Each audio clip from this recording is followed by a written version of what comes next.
اللي هتشوفه قدامك دلوقتي اسمه السيد الحسيني الملقب بالفلكي. ممكن تكون سمعت عنه قبل كده أو حتى شفته. ليه؟ لأنه ظهر في فيلم سنة 1988، فيلم عاد لينتقم، بطولة عزت العلايلي. ولكن مش ده اللي احنا جايين نتكلم عنه النهاردة. احنا عايزين نعرف مين هو السيد وليه هنتكلم عنه النهاردة. السيد الحسيني ملقب بالفلكي واتولد سنة 1945، ودي كل المعلومات اللي ممكن انت تقدر تجمعها عنه. وفي سنة 1988 قرر المخرج ياسين إسماعيل انه يستعين بيه في فيلم عاد لينتقم بمشهد واحد بس، ولكن المشهد ده حصل عليه ضجة كبيرة قوي.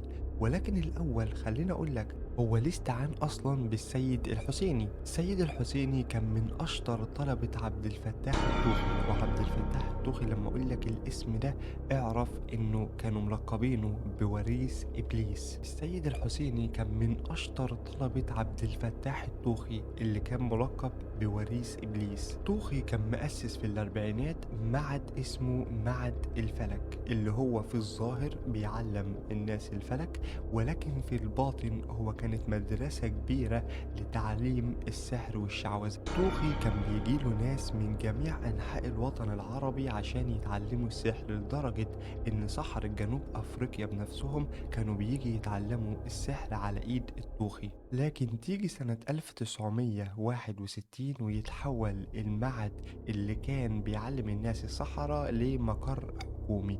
ولكن الأهم من ده كله إنه كان واحد من ألمع طلاب الطوخي هو الراجل اللي بنتكلم عنه النهاردة، هو السيد الحسيني الفلكي. لقبوه بإنه خادم الجن لأنه كرس حياته كلها في خدمة الجن وتحضيرهم، لحد بعد كده ما قدر إنه بقى يعرف يسيطر على أي جن هو عايزه، والجن كان لازم يطيع أمره وما كانش يقدر يكسر له أي كلمة. ذاع صيته وبقى في العالي لدرجة إن المشاهير من جوه مصر ومن بره مصر كانت بتستعين بيه، وكمان كان بيروح مؤتمرات عالمية يتكلم عن الفلك والروحانيات. وطبعا خلال الرحلات الدولية دي أو المؤتمرات كان لازم يكسب زباين جديدة.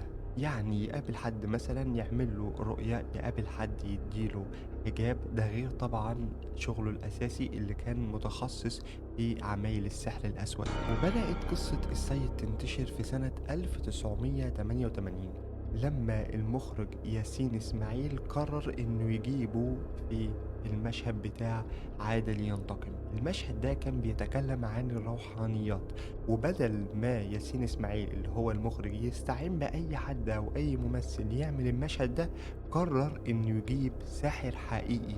ليه؟ عشان المشهد ياخد طابع فعلا قوي وطابع مرعب، وده طبعا عشان المشهد يكون واقعي والناس تصدقه، بعيدا طبعا عن اي طريقة تاني اتعملت في الافلام في الوقت ده. وقتها طبعا اتفق المخرج مع السيد الحسيني انه هيقول كلام يبان في الظاهر انه حقيقي ولكن هو في الباطن اي كلام، وده طبعا عشان ما يحضرش اي حاجة وعشان مفيش اي حد في المكان يتأذي. اتفق مع الحسين على كده، ولكن الحسين هنا خدع المخرج. ليه؟ وده لأنه قال التعويذة البرقية زي ما هي تعويذة صح في قلب التصوير وفي قلب المشهد اللي كانوا بيعملوه، لدرجة إن المصور كان بيحلف وكان بيقول إنه هو واقف كان شايف إن السيد الحسيني ده حواليه حاجات بتطير، عمال حاجات تظهر حواليه وبتطير. وخلي بالك إن التعويذة البرقية دي ما يعرفهاش غير عدد محدود قوي من السحرة. ليه؟ لأنها قوية جدا ومن أقوى العزايم في السحر الأسود، وبيقولوا إن اللي بيقول العزيمة دي مفيش أي جن أو حتى من أقوى عشاير الجن يقدر يتخلف عنها. وكمان بتحتوي على 28 اسم من أسماء الله الحسنى بلغة ما يعرفهاش غير الجن بس، وساعة ما يسمعوا التعويذة دي لازم يحضروا في الحال، حتى لو كانت من أكبر وأقوى العشاير في الجن لازم تحضر ولازم تطيع اللي قال التعويذة دي. لكن التعويذة دي لازم تتقال بطريقة وبنهج معين، ما يعرفش الطريقة غير عدد قليل جدا من السحرة، ومنهم طبعا بطل القصة بتاعتنا هو السيد الحسيني. وكان طبيعي ان محدش في المشهد ده يحس بان في حاجة مش طبيعية. وليه؟ لان التعويذات اللي من النوع دي بالذات، التعويذة دي لازم يكون ليها خطوات معينة الساحر يعملها قبل ما يقولها أصلا، وده عشان الساحر يقدر يهيئ نفسه أصلا لاستقبال الجن اللي هو بيحضره. ده غير أصلا إن ليها طريقة معينة عشان تشتغل، يعني زي مثلا إنك بعد كل صلاة تقولها 7 مرات. وأنا مش هشرح لك أكتر من كده لأن مش هقولك طبعا طريقة التعويذة. في ناس بتقول إن اللي في التعويذة دي مش من أسماء الله الحسنى، لأ، دي من أسماء الشياطين اللي بيسمعوها عشان يحضروا. برغم إن الشروط دي ما اتعملتش وقت تصوير الفيلم أو المشهد بتاعنا، إلا إن في كتير من الناس اللي بيصوروا المشهد أقسموا إنهم شافوا فعلا حاجات غريبة بتحصل في اللوكيشن.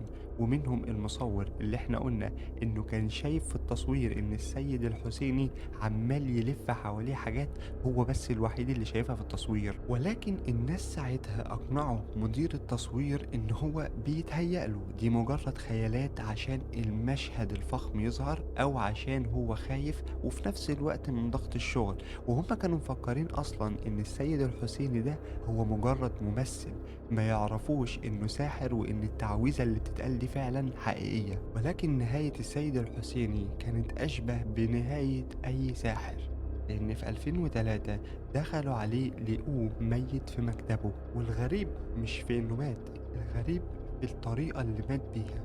يقول الضابط اللي دخل عليه لما اتبلغ إنه شاف الحسيني وهو في فزع وهو ميت، عينيه منفوخة ومبرقة كأنه شاف ملك الموت. الحسيني في حياته كان متعود أصلا على رؤية الجن وعلى رؤية ملوك الجن، فإيه اللي شافه الحسيني قبل ما يموت لدرجة إنه تخليه مفزوع ومرعوب كده حتى وهو ميت؟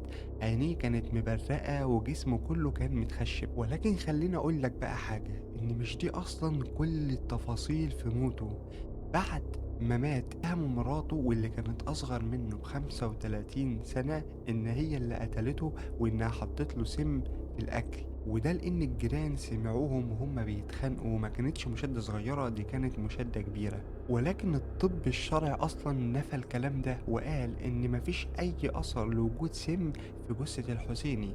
وأصلا الأرعب من كده إنهم مش لاقيين سبب منطقي هو مات إزاي. الحسيني ما ماتش مثلا من جلطة أو هبوط حاد في الدورة الدموية أو حد قتله، لأ. بعد طبعا ما الطب الشرعي قال كده كل التهم أسقطت عن مراته، بس غموض القصة لسه ما وصلش لنهايته. وده لأن بعدهم ما اقتحموا الشقة بتاعته اللي موجودة في فيصل، لقيوا حاجات مرعبة. لقيوا صور كتيرة بتاعت نساء، لقيوا صور كتيرة بتاعت رجالة، ولقيوا كمان صور لعيبة كورة عليها طلاسم.